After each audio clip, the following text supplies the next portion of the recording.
Well, hi, Krista. It's been a long time since we've spoken, and under the circumstances, it's good to see you. Yeah, very good to see you again. Um, this is Friday, April the 3rd, and we're getting some news today that's kind of sobering. And they're finding some things out about this thing that are deeply unsettling. So it's kind of a dark place right now, but you have a good news story, don't you? Why don't you share that with us? Yeah, absolutely. Despite all the negativity and the impact that COVID-19 has had, and particularly on the tourism industry, we've already seen 15 properties across Kingston close, temporarily because of the impacts. But despite all of that, many of these properties and others across the city have stepped up to make donations of towels and linens and soaps and shampoos and that sort of thing, all for the Kingston Self-Isolation Center that's been opened. Where did this idea originate from? Did it come from one specific tourism operator, hotel, or did it come from your department? Um, No, actually, it was an initiative that was brought forth by the City of Kingston. So they reached out to Kingston Accommodation Partners to see if we could connect with local hoteliers, B&Bs, inns, and motels across the city. And sure enough, like I said, even despite them having to close their doors, so many of them reached back out to say, yes, we can help. And how can we ended up with more towels, linens, and toiletries than we needed. So it was fantastic to see.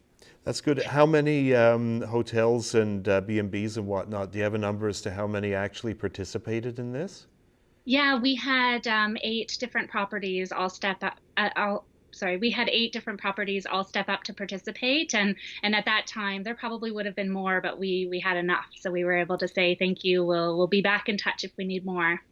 That's really good to hear that people stepped up in such a way that you wound up with enough to do the job. That's really cool. And what do you think? It struck me that this is a really good example of where small businesses, particularly, are the community. You know, everybody's stepping forward to help each other out during this thing, but small businesses are no different than anybody else, right? They're just groups of people who can really do a lot of good. Absolutely. We have we saw support from small businesses, large hotels, again, locally owned properties as well, and everyone's just able to. It really brings back the humanity of it all, and allows everyone to participate in the way that they can. So, it might have been a few boxes of shampoos, or we had one property that's hasn't even opened yet. They're busy doing renovations, and they were able to donate all of their linens that they hadn't yet used. So, again, large and small, locally owned or not, everyone was able to step up and participate, which was fantastic to see. Given this might go on for a while, you said that there was enough donated.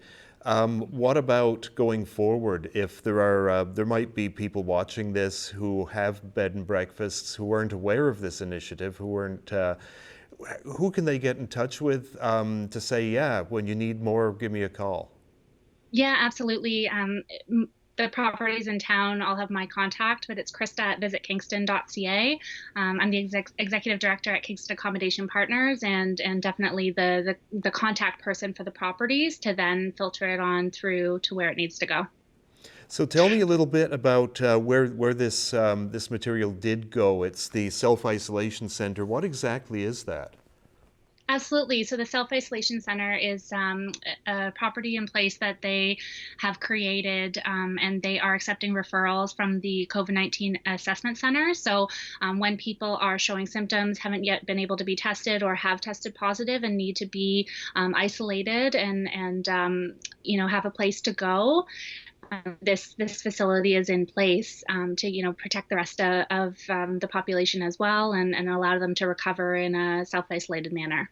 So is this open to anybody, or is it open to primarily people who are on the streets or don't have any fixed address? Absolutely. So those that don't have a fixed address would be the priority. Those that have nowhere else to go, that would be away from others and putting others at risk. We've seen, overflow from shelters as well, for example. There's just it's really challenging when there's nowhere to go, to be by yourself, to be on your own, to self-isolate, to keep others from getting sick. So it's an opportunity for those people to have a space to be that's comfortable and does the job. Just turning for a moment to the accommodation industry itself, you mentioned that there's a number of properties that have shut down. How are the hotels and restaurants faring in this? Absolutely. I think, the tourism industry, like many other industries, have just been devastated. We've had 15 properties shut down right now.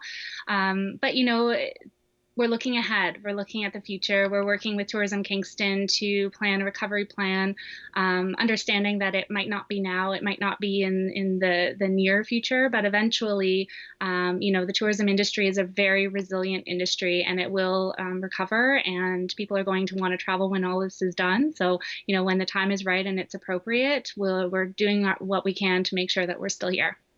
The timing is everything, they say. The Brier had come and gone through town just before all this happened. Did that really give your tourism operators a real shot in the arm in advance so that they have a little more resources to deal with this?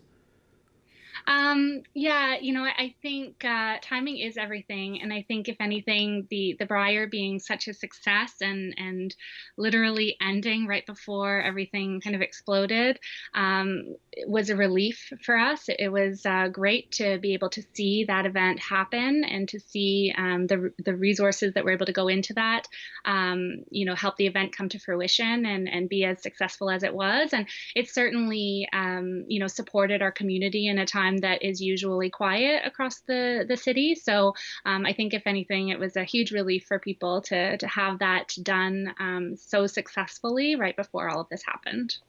Perhaps, perhaps the most important question of all, how are you coping? How are you and your family coping with all of this?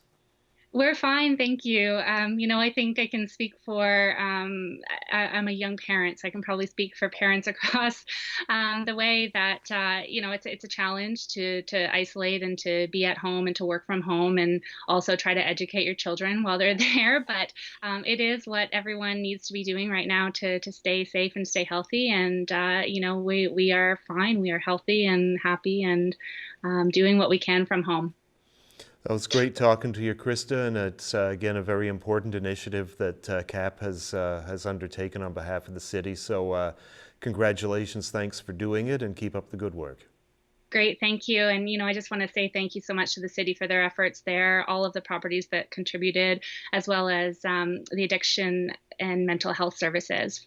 They were a huge part in managing this project as well. So we couldn't have done it without them. And it's great to see everybody come together. Great stuff.